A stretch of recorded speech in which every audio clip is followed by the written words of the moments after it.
समंदरी पानी में नमक क्यों होता है और क्या ये सच है कि समंदरी पानी में नमक दिन ब दिन इंक्रीज़ करता जा रहा है?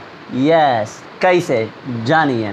जब बारिश होता है तो बारिश का पानी नमक के पहाड़ों से गुज़र होकर मुख्तलिफ़ दरियाओं, झीलों और नदियों के पानी के साथ मिल जाता है, जिस वजह से नदियों और दरियाओं के पानी में साल्ट आ जाता है, नमक आ जाता है। और आप जानते हैं कि तमाम दरियाओं और नदियों के पानी का आखिर मरकज़ होता है समंदर।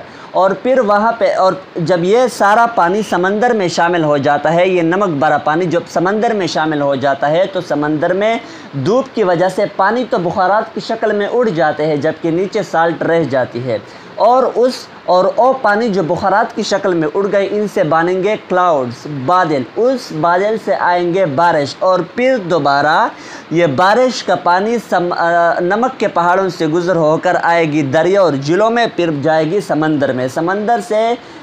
समंदर में पानी फिर जाएगा बुखारात की शक्ल में और साल्ट रह जाएगी नीचे। इसी तरह समंदर के पानी की जो सैलिनिटी है, समंदर के पानी में जो नमक है, वो दिन ब दिन इंक्रीज़ करती जाएगी।